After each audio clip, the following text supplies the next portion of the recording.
channel. Today I'm going to show you how to make a beautiful floral backdrop that's perfect for an event, for a wedding ceremony backdrop. When I was wedding planning, I had pinned a photo of a Martha Stewart wedding backdrop for a ceremony. And I was like, this is my inspo goals, but I have no idea how to make this. And it looks like there's real flowers, and I'm gonna insert a picture of it right now. How beautiful is that? If you were to actually get this properly made by a florist, this would cost you at least $1,000, because in total it's about 300 flowers, plus the greenery, plus their time in putting it together.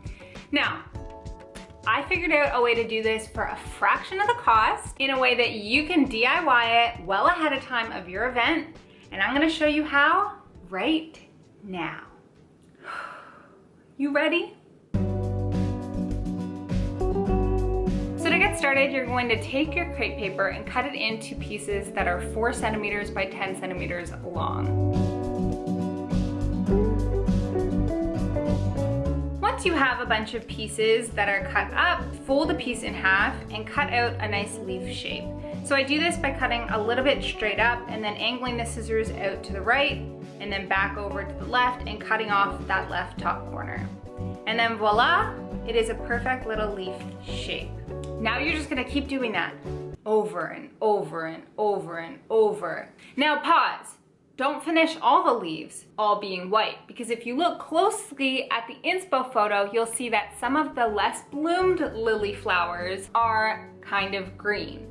So what I decided to do was add white paint to that light green paint, make it a really, really light green paint, and then taking the smallest ever smidge of paint on my brush and brushing these strokes up to about 3/4 of where I feel the leaf should be cut, and then trimming those into strips once it has dried. Then you're gonna go ahead and cut out those leaf shapes once again, and you'll end up with some leaves that are this beautiful light green color. Of the 7 of the rolls of crepe paper that I had, I used 4.5 of them as is white, and then I painted 2.5 of them that light green color. Next, you're ready for making these leaves into flowers. So you're gonna start off with one main leaf in the middle, add a little bit of glue at the bottom right side, then stick on a leaf, add a little bit of glue on the left side, and then stick on another leaf. So you have 3 leaves stuck together. You're gonna set that aside and repeat that process.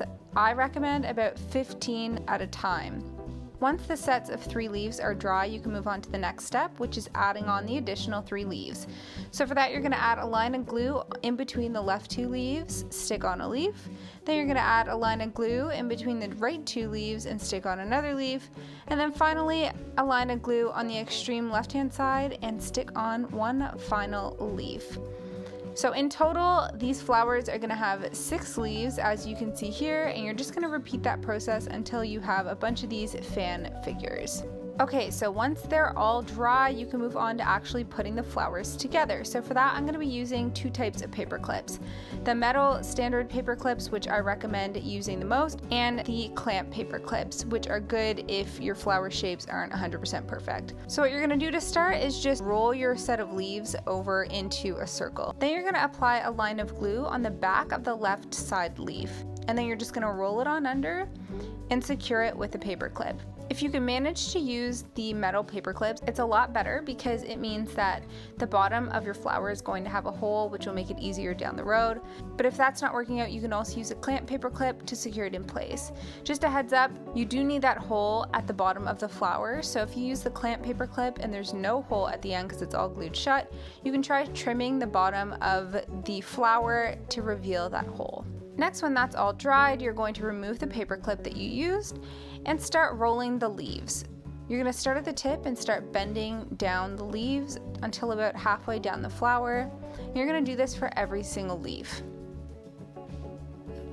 So it's already looking good so far, but this final tip is gonna make your leaves look extra realistic, and that is to simply bend the edges of the leaves. Now it's crepe paper, so it stretches, and that's why you get this really beautiful stretched look on the edge of the flowers. Now don't mind the horizontal lines that are going across the leaves, that's from the crepe paper. When you have all the flowers together, you're not gonna notice that.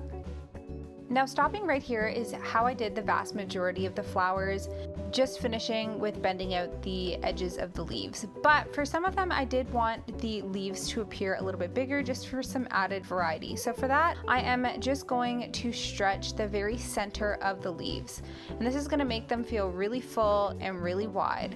Now I wouldn't do this for too many of the flowers because it kind of distorts the shape a little bit, but for some added variety in there, it's perfect. So as you can see here, it's super full and super open, and this would really represent a flower that is in full bloom. So just to show you another example here, folding out the leaves, bending the edges, and again, a beautiful, beautiful flower. And finally, I'm going to show you the last variation, and I did this for maybe a quarter of the flowers, and I really liked how it looked. So this is what I call the closed flower look, and for this I'm actually bending the edges of the leaves back and forth to stretch them out a little bit first, and then I'm going ahead and flipping out the edges just a tiny bit, and this is what this looks like, just really, really pretty, a really closed flower, and this adds really good variety as well. So when I analyzed the inspo photo, there are 5 strings of 24 flowers, 5 strings of 19 flowers, 4 strings of 16 flowers, and 2 strings of 10 flowers. I think that actually equates to 299 flowers. Am I wrong? Yeah, 299 flowers. So you can see there's like a varied number here, okay? What I'm gonna do next is take this lovely fishing wire. I know you can't see it because it's clear. I'm just estimating here, but I'm like putting it as high as I would want it to go. And then I'm unraveling maybe an additional 2 feet just to be safe. And that is where I'm going to trim it. Except I don't know where my scissors are. Now for creative effect. So I'm just tying the fishing wire to the base of my kitchen island, and I'm leaving a good 8 inches at the top of it so I can hang the string of flowers at the end. Then when it comes to actually stringing the flowers, you're going to thread the fishing line through the base of the flower, pull it through, and thread it back through the base of the flower once again. It's going to create this loop around the side of the flower. Put your hand in that loop so it doesn't close tight, and pull on the end of the fishing wire while moving the flower along the line. You're going to move the flower until it's basically at the end of the wire, and then at that point you're going to pull the string tight. This is going to lock the flower in place. You're going to continue that process, and as you add more flowers, just make sure that you're not adding them too close to the previous flower. I found that that looked pretty odd, and it looked a lot better when there's just a little bit of space in between the flowers.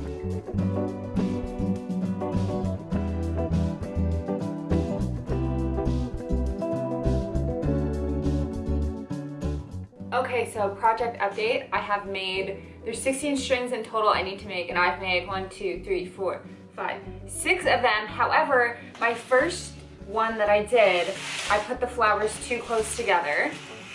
So what I'm doing is going through and like literally adding space in between.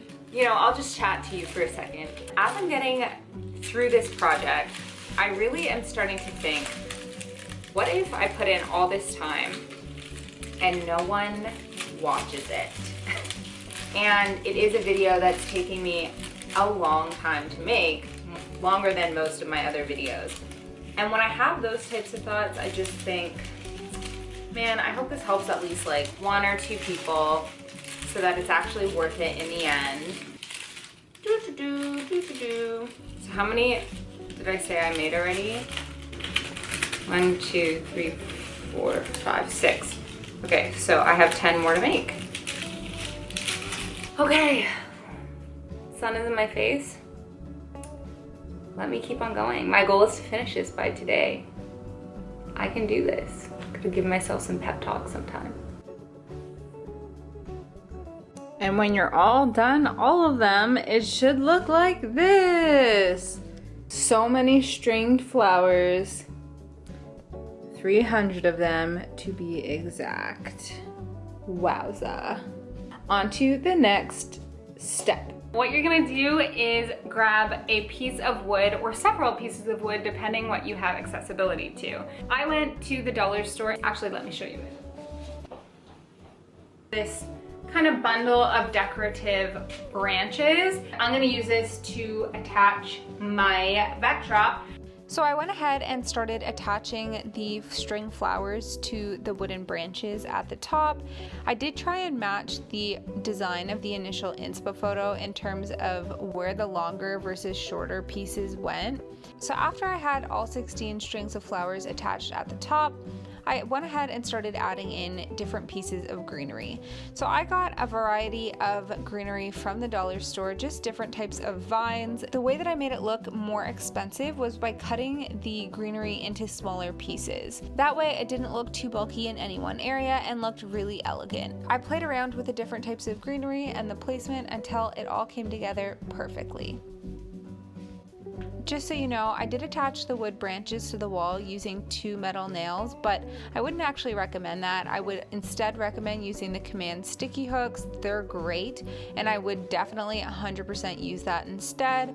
Okay guys, so I am finally done with the installation. It is right behind me. I'm super excited to show you what it looks like. I hope you're excited too. I'm happy with how this turned out. Let's go. I'm gonna show you right now.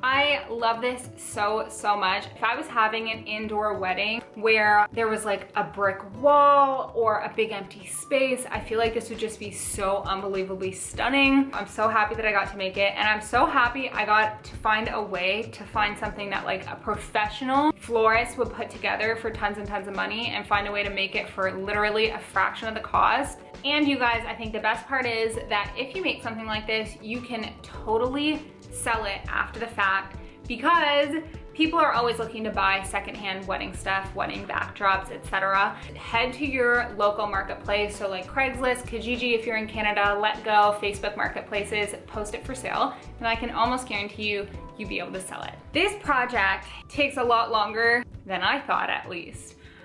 So I'd estimate it takes 30 to 40 hours to complete.